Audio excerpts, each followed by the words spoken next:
ஓம் சிவாய நம. அஸ்ட்ராலஜர் ஆயில்ய மைத்திலி. குழந்தை பிறப்பு ஏன் தாமதப்படுது, இல்லைன்னா குழந்தை பிறப்பு ஏன் இல்லாமல் இருக்குது அப்படின்றத பற்றி தான் இன்றைய பதிவில் நாம் காண இருக்கோம். ஸோ குழந்தை பிறப்பு அப்படின்னாலே திருமணம் ஆகாமல் இருக்கிறவங்களுக்கு தாமதமாக திருமணம் நடக்கிறவங்களுக்கு பெரும்பாலான பேருக்கு குழந்தை பிறப்புன்றது தள்ளி போகுது. இது ஒன்று. அடுத்து சீக்கிரமாகவே சில பேர் கல்யாணம் ஆகிடும், ஆனால் குழந்தை மட்டும் வருஷ கணக்கானாலும் பிறக்காமல் இருக்கும். ஸோ இது போன்ற அமைப்பும் இருக்கும். யாருக்கெல்லாம் இது போல் ஒரு கடுமையான ஒரு தோஷ அமைப்பை குழந்தை விஷயத்தில் புத்திர விஷயத்தில் கொடுக்குது அப்படின்றத பற்றி நாம் ஒரு தெளிவான ஒரு புரிதலோடு தெரிஞ்சுக்கிறது நல்லது. இதுக்கெல்லாம் தீர்வு இருக்கானா நிச்சயமாக இருக்குது. இயற்கை முறையிலே பார்த்தீங்க அப்படின்னா புத்திர சந்தான பாக்கியம் கிட்டுவதற்கான வாய்ப்புகள் உண்டு. ஸோ அது என்ன மாதிரியான வழிமுறைகள் எல்லாம் அதில் நம்ம பின்பற்றலாம் அப்படின்றத இந்த பதிவில் பார்ப்போம். ஸோ குழந்தை பிறப்பு தள்ளி போகிறதுக்கு முக்கியமான காரணம் என்ன அப்படின்னா, நம்ம உடம்புல போதிய அளவு ரத்தம் இல்லாமல் இருக்கிறது. இது அடிப்படையான ஒரு காரணம்.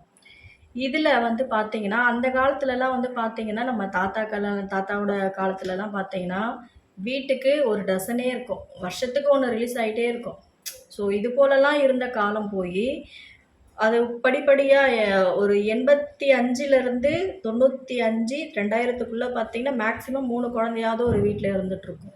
ஆனால் இப்போ இருக்கிற இந்த காலகட்டங்கள்லாம் பார்த்தீங்க அப்படின்னா குழந்தை பாக்கியம் அப்படின்றது மிகப்பெரிய ஒரு கேள்விக்குறியாகவே மாறிட்டுருக்கு. இதுக்கெல்லாம் என்ன காரணம்? அதிகப்படியான ஸ்ட்ரெஸ்ஸு, மன அழுத்தம், இது போல் பல்வேறு காரணங்கள் இருந்தாலும் ஜோதிட ரீதியான முக்கியமான சில காரணங்கள் உண்டு.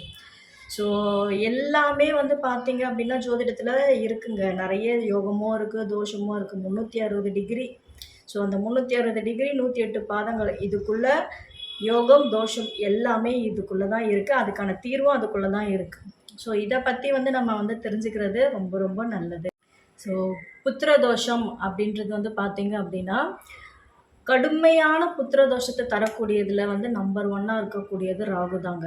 ஸோ ஒரு ஜாதகத்தில் சர்ப்பதோஷம் நாகதோஷம் இருக்குனாலே அது ராகுவோட விடி தான். ஒரு ஜென்ம ஜாதகர் பிறந்த லக்னத்துக்கு 5ஆம் பாவத்தில் ராகு இருந்தால் கடுமையான புத்திர தோஷம் உண்டு. 5ல் கேது இருந்தால் குழந்தை கொடுத்துரும், அது பெண் குழந்தையாக இருக்கும். நிறைய பேரோட ஜாதகங்கள்லாம் செக் பண்ணும்பொழுது 5ல் கேது இருந்தாலும் புத்திர பாக்கியம் உண்டு. அது பெண் குழந்தைகள் 5ல் கேது இருக்கிறவங்களுக்கு நிறைய இருக்குது.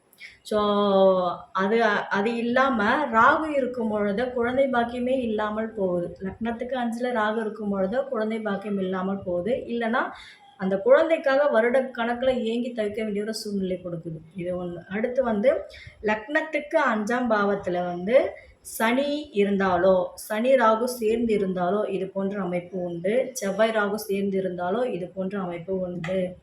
ஸோ இது போக பார்த்தீங்கன்னா குரு பகவான் வக்ரமாகி ராகுவோட நட்சத்திரத்தில் இருந்தால் இது போன்ற பாதிப்புகள் ஏற்படும். இதில் பார்த்தீங்கன்னா திருவாதிரை, சுவாதி, சதயம் 3மே ராகுவோட நட்சத்திரம். இந்த 3 நட்சத்திரத்தில் குரு வக்ரமாக இருந்தால் இதில் சுவாதியில் இருந்தாலும் சதயத்தில் இருந்தாலும் குழந்தை பாக்கியம் தாமதப்பட்டாவது கிடைக்கும். ஆனால் திருவாதிரையில் இருக்கும் பொழுது அந்த குழந்தை பாக்கியம் அப்படின்றது நீண்ட காலமாக ஒரு இழுபறியாகவே இருக்குமே தவிர அது அவ்வளோ சீக்கிரம் உங்களுக்கு கிடைக்கும்னு சொல்ல முடியாது. நிறைய ஜாதகங்களில் குரு வக்ரமானவங்களுக்கெல்லாம் புத்திர தோஷம்ன்றது கடுமையான ஒரு அமைப்பில் தான் இருக்குது. அதுவுமே மறுக்க முடியாது. ஸோ சனி, குரு, ராகு இது 3மே லக்னத்துக்கு 5ஆம் பாவத்தோட தொடர்பில் இருக்கும் பொழுது மிகப்பெரிய ஒரு புத்திர தோஷத்தை கொடுக்குது. இது ஒரு வகை. அடுத்து பார்த்தீங்கன்னா இப்போ குழந்தை பிறப்புன்னு அப்படி நம்ம சொல்கிறோம் இல்லையா? ஸோ இந்த குழந்தை பிறப்புக்கு அடிப்படையான காரணம் என்ன அப்படின்னா நம்ம உடலில் சில ஹார்மோன்ஸ் குறைபாடு தான். ஸோ ஒரு இவங்க ஆண் அப்படின்னு சொல்கிறதுக்கும், ஒரு பெண்ணை இவங்க பெண்ணுன்னு சொல்கிறதுக்கும், திருமணமான தம்பதிகளுக்கு இவங்க பர்ஃபெக்டான ஒரு ஜோடி அப்படின்னு சொல்கிறதுக்கும் அடிப்படையாக இருக்கக்கூடியது அவங்களுக்கு பிறக்கக்கூடிய ஒரு முதல் குழந்தையாக தான் இருக்கும். அதனால தான் அந்த முதல் குழந்தை மேலே ரொம்ப பாசமாக தனக்கான ஒரு அங்கீகாரத்தை கொடுக்குறதே அந்த முதல் குழந்தையாக தான் இருக்கும். ஸோ அந்த குழந்தையே இல்லைன்னும் பொழுது ஒரு ஆணுக்கு மன அழுத்தங்கள் அதிகமாகும். நம்ம இன்னும் ஒரு குழந்தைக்கு தகப்பனாக முடியலைன்னா, அதே போல் தான் ஒரு தாய்க்கும் நம்ம இன்னும் ஒரு குழந்தைய பெற்றெடுக்க முடியலையே, நம்ம எல்லாருமே கேள்வி கேட்குறாங்களேன்னு இருக்கும்பொழுது ஒரு பெண்ணுக்கு ஹார்மோன்ஸ் பிரச்சனை, கர்ப்பப்பை சம்மந்தப்பட்ட பிரச்சனைகள் இருக்கும் பொழுது இது போன்ற புத்திர பாக்கியம் தடைப்பட்டுக்கிட்டே இருக்கும். பொதுவாக பார்த்தீங்கன்னா ஒரு பெண் வந்து ருதுவாகக்கூடிய அந்த காலகட்டங்களில் வந்து அமாவாசை, பிரதமை இந்த 2 திதியில வந்து ருதுவாகக்கூடிய பெண்களுக்கு பெரும்பாலான பெண்களுக்கு வந்து புத்திர பாக்கியம் கிடைப்பது வந்து கேள்விக்குறியாக இருக்கிறது. ஸோ புத்திர பாக்கியம் வந்து என்னதான் பெண்ணுக்கு வந்து கர்ப்பப்பை சம்மந்தப்பட்ட பிரச்சனைகள் இருந்தாலும், சுக்கிரன் வந்து பாதிக்கப்பட்ட நிலையில ராகுவோட சேர்ந்து இருக்கும் பொழுதும், இது போன்ற பிரச்சனைகள் வரதுக்கான வாய்ப்புகள் ரொம்ப ரொம்ப அதிகம். ஸோ ஒரு பெண்ணுக்கு வந்து கர்ப்பப்பை வந்து ரொம்ப ரொம்ப முக்கியம்.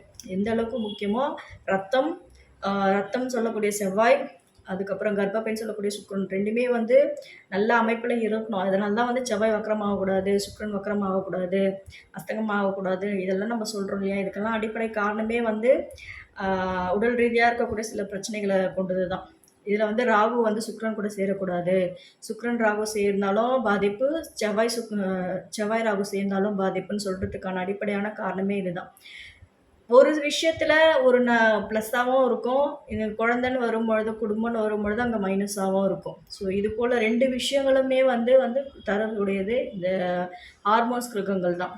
இது ஒரு இது இது எல்லாமே ஒரு பக்கம் இருந்தாலும், அலி கிரகத்தோட பிடியில வந்து ஹார்மோன்ஸ் கிரகங்கள் இருந்தாலும் இது போன்ற பிரச்சனைகள் வரும். ஸோ பொதுவா வந்து பார்த்தீங்கன்னா, புதன், கேது, சனி, புதன் இந்த காம்பினேஷன் இருக்கிறவங்கலாம் நெறைய பேர் பாருங்க, எதுலயுமே ஒரு ஈடுபாடு இல்லாம இருப்பாங்க. ஒரு இன்ட்ரெஸ்ட் இல்லாம இருப்பாங்க.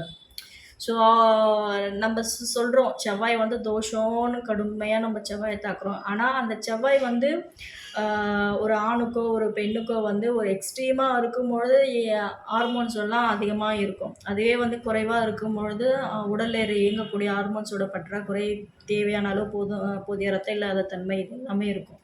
இது ஒரு வகை. இது முக்கியமான அடிப்படையான ஒரு காரணம்னு இருக்கும் இல்லையா? ஸோ அந்த அடிப்படையான காரணம் வந்து பார்த்தீங்கன்னா, வெப்ப கிரகத்தோடு ராகு சேரக்கூடாது.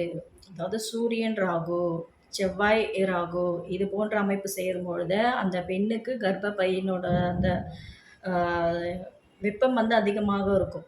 ஸோ இது போன்ற அமைப்பு வந்து அதிகமா இருக்கும்பொழுது கரு தங்குவதில் பிரச்சனை ஏற்படும். இதே வந்து ஆண்களுக்கும் உண்டு. ஸோ சூரியன் ராகு இருக்கக்கூடிய ஆண்களுக்கும் சரி, செவ்வாய் ராகு இருக்கக்கூடிய ஆண்களுக்கும் சரி, அந்த ஹார்மோன்ஸு பிரச்சனைகள் வந்து அதிகமாக இருக்கும். ஸோ இதெல்லாம் ஒரு பக்கம் இருந்தாலும், கர்ம வினை அப்படின்னு ஒரு கான்செப்ட் இருக்கு இல்லையா? ஸோ குடும்பத்தில வந்து எங்க யாருக்குமே வந்து இது போல பாதிப்பு இல்லங்க. ஆனா வந்து என் பையனுக்கு இந்த மாரி இருக்கு. கல்யாணம் ஆகி ரொம்ப வருஷம் ஆகுது, ஆனா குழந்தை இல்ல.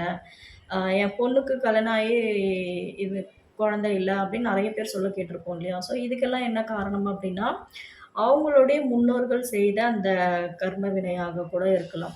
குரு, சுக்கிரன் வந்து நேரடியாக சமசப்தமா பாக்குது அப்படின்னும் பொழுது, இது போன்ற பிரச்சனைகள் இருக்கும். அந்த குடும்பத்தில வந்து குழந்தை பிறப்பு இல்லாமல் ஒரு பெண் வந்து கட்டாயம் இருப்பார்கள். இதுக்கெல்லாம் காரணம் என்னன்னா, அதான் முற்பிறவி பாவங்கள், தோஷங்கள் எல்லாம் நம்ம சொல்றோம் இல்லையா? ஸோ அதுவுமே இது எல்லாமே தொடர்புல தான் வரும். ஸோ எப்பயோ யாரோ ஒருத்தவங்க வந்து நமக்கு நம்மளோட தலைமுறைக்கு முன்னாடி ஒரு சாபத்த குடுத்துட்டு போறாங்க அப்படின்னும் பொழுது, அது வந்து ஒரு தலைமுறை கழிச்சு, 2 தலைமுறை கழிச்சு 3வது தலைமுறைய வந்து அதிகமாக தாக்கும். ஸோ அப்பா, தாத்தா பண்ண பல விஷயங்கள் வந்து தாத்தா சொத்த வந்து பசங்க அனுபவிக்கிறாங்க இல்லையா? அதே கான்செப்ட் தான். தாத்தாவோட சொத்த வந்து பேர பசங்க அனுபவிக்கும்போது, தாத்தா செய்த புண்ணிய காரியங்களும் பேத்திங்களுக்கு தான் வரும். தாய் தகப்பன் பண்றது உங்களுக்கு வரக்கூடிய தலைமுறைக்கு வரும். ஸோ இது போன்று தான் வந்து அந்த ஒரு அமைப்பு வந்து தொடர்ந்துகிட்டே இருக்கும். ஸோ இவ்வளோலாம் நடக்குது. நம்ம தாத்தாவோட ஜென்ரேஷன்ல வந்து நெறைய குழந்தைங்க பெத்துக்க முடிஞ்சது. அந்த காலத்துல வந்து இந்த புத்திர தோஷன்றதால இந்த பேச்சுக்கே இல்ல. ஏன்னா, அப்போ சாப்பிடக்கூடிய உணவு பழக்கங்கள் வேற, வழிபாட்டு முறைகள் வேற, இயற்கையோடு இயற்கையா ஒன்றி வாழ்ந்தாங்க. ஆனா, இப்ப இருக்கக்கூடிய இந்த காலகட்டங்கள்ல, இந்த ஜ 2025லலாம் வந்து பார்த்தீங்க அப்டின்னா, நவீனமயமாக இருக்கக்கூடிய ஒரு காலகட்டத்தில அதிகமான மன அழுத்தம், மனசோர்வு இது எல்லாமே ஒரு கலவையா கலந்து தான் நெறைய பேரோட வாழ்க்கையில வந்து புத்திரன், குழந்தைன்ற ஒரு பாக்கியம் வந்து இல்லாம போயிட்டுருக்குது தான் எதார்த்தமான உண்மை. ஸோ காலத்துக்கு ஏற்ற மாரி சில விஷயங்கள வந்து நாம சில மாற்றி அமைக்கும் பொழுது அந்த புத்திர பாக்கியத்துக்கான வாய்ப்புகள் கிட்டும். என்னதான் வந்து நாம நெறைய விஷயங்கள் வந்து மாத்தணும்னு நெனச்சாலும், குழந்தை அப்படின்றது வந்து இறைவன் நமக்கு குடுக்கக்கூடிய மிகப்பெரிய ஒரு வரம். எல்லா டெக்னாலஜியும் வளர்ந்தாலும், அந்த குழந்தை பாக்கியம் வந்து இயற்கை முறையில வந்து ஒருத்தவங்க கருத்தரிச்சு குழந்தை பெத்துக்கிறது அப்படின்றது வந்து கடவுள் குடுக்கக்கூடிய மிகப்பெரிய ஒரு வரம்.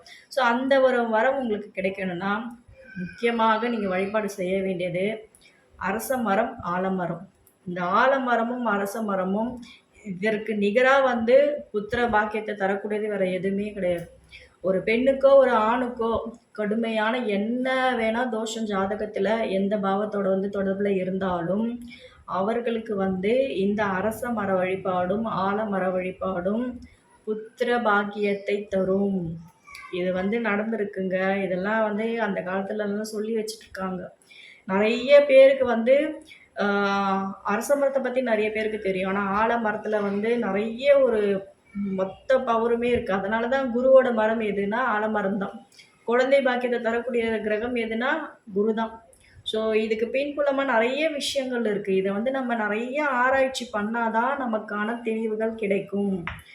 ஆலமரத்துக்கு நிகராக வேற எதுவுமே கிடையாது. சகலமும் ஆலமரத்துக்குள் இருக்கு. அதை எப்படி நம்ம தெரிஞ்சுக்கிட்டு அதுலேருந்து இருக்கக்கூடிய நல்லதெல்லாம் நம்ம எப்படி ரிசீவ் பண்ணணுன்றது தான் நெறைய விஷயங்கள் வந்து உண்டு. அரச மர வழிபாடும், ஆலமர வழிபாடும் தவறாமல் செய்யும் பொழுது, விருட்ச வழிபாடு செய்யும் பொழுது குழந்தை பாக்கியம் கிட்டும். ஸோ குழந்தை பாக்கியம் வேணும்னு நினைக்கிறவங்க தம்பதியரா கா காலையில வந்து ஒரு 6 மணிலேருந்து ஒரு 7 மணி வரைக்கும் அரச மரத்தையும், ஆலமரத்தையும் சுத்தி வர்றது நல்லது. உங்க ஊர்ல வந்து ஆலமரம் இல்ல, அரச மரத்து தான் இருக்குன்னா, தொடர்ந்து காலம்பர வந்து சுத்தி வரலாம். ஜோடியா சுத்தி வர்றது நல்லது. ஸோ அரச மரத்தோட காத்தை எந்த அளவுக்கு உள்வாங்குறீங்களோ, அந்த அளவுக்கு உங்களுக்குள்ள வந்து நெறைய ஹார்மோன்ஸ் மாற்றங்கள் உண்டாகும். காற்றோட்டம் சீராக இருக்கும். நம்ம உடல்ல வந்து காற்றோட்டம் சீராக இல்ல, ரத்தம் போதிய அளவு ரத்தம் இல்ல அப்படின்னும் பொழுது தான் இது போன்ற பாதிப்புகள் அதிகமாக வரும். இது ஜோதிட ரீதியா வந்து பார்த்தீங்கன்னா, ரத்தம்னாலே செவ்வாய் தான். பெரும்பாலும் வந்து அதிகமா மூளைக்கு வேலை தரக்கூடியவங்க வந்து பார்த்தீங்கன்னா, இந்த டெக்னாலஜி ஃபீல்டில் இருக்கவங்களா இருப்பாங்க. நெறைய ஆராய்ச்சி பண்ணுறவங்களா இருப்பாங்க. ஸோ இப்போ இவங்களுக்கெல்லாம் பார்த்தீங்கன்னா, அதிகமான வந்து ரத்தம் வந்து மூளைக்கே போகிறதுனால உடல்ல வந்து ரத்த சோகைன்ற ஒரு அமைப்பெல்லாம் கொடுக்கும். புதன் ஆதிக்கத்தில பிறந்தவங்களுக்கு பெரும்பாலும் இது போன்ற அமைப்பு இருக்கும். ஸோ இது போன்ற அமைப்பெல்லாம் இல்லாம இருக்கணும் அப்படின்னும் பொழுது, நீங்கள் அதற்கான உணவு முறைகளை மேற்கொள்ள வேண்டும். நெறைய உணவுகள வந்து மாற்றி அமைக்கணும். நெறைய இறை வழிபாட்ட மாற்றி அமைக்கணும். சில விஷயங்கள் வந்து நமக்கு தெரியாமல் இருக்கலாம். அந்த தெரியாமல் இருக்கக்கூடிய விஷயங்கள வந்து நம்மளுடைய குலதெய்வம் எதுவோ, அந்த குலதெய்வத்த வந்து இறுக்கமா வந்து புடிச்சுக்கணும். குலதெய்வத்த வந்து தவறாம வழிபடணும். 1000 தெய்வத்த வழிபாடு பண்ணாலும் குலதெய்வம் தரக்கூடிய அந்த ஒரு பாக்கியமும், யோகமும் வேற எந்த தெய்வமும் தராது. அத வந்து நம்ம நல்லா உணரணும். குலதெய்வ வழிபாடு கட்டாயம் இருக்கணும். உணவு முறையில மாற்றம் இருக்கணும். இறை வழிபாடு கட்டாயம் இருக்கணும். ஆத்மார்த்தமாக சில விஷயங்கள் வந்து நாம செய்யும் பொழுது, அது 100% நமக்கான ஒரு பலன்களை தரும். கடுமையான தோஷம் அப்படின்னு தரக்கூடியது புத்திரன்ற ஒரு விஷயத்த கடுமையான தோஷத்தை தரக்கூடியது ராகு, சனி. ராகு, சனி, குரு வக்ரம். இது 3 தாங்க ரொம்ப மேஜர். இந்த 3 கிரகமும் வந்து உங்களுக்கு ஒரு அமைப்ப ஒரு நல்ல பாக்கியத்த வந்து குடுக்குது அப்படின்னும் பொழுது கண்டிப்பா வந்து உங்களுக்கு குழந்தை கிடைக்கும். இது 3த்துல ஏதாவது ஒண்ணு தான் உங்களுடைய புத்திர பாக்கியத்த தடை பண்ணக்கூடிய ஒரு அமைப்ப குடுக்கும். இத வந்து நீங்க சரியா தெரிஞ்சுக்கிட்டீங்க அப்படின்னாலே, இதுலருந்து எப்படி நீங்க மாற்றி அமைக்கலாம், உங்களுக்கான ஒரு புத்திர பாக்கியத்த வந்து எப்படி நீங்க வந்து ஏற்படுத்திக்கலாம் அப்படின்றத பத்தி நீங்க முழுமையா தெரிஞ்சுக்கணும்னா, ஜோதிட ஆலோசனைக்கு அழைக்கவும். நன்றி, வணக்கம். வாழ்க நலம். ஓம் சிவாய நம. அஸ்ட்ராலஜர் ஆயில்யம் மைதிலி.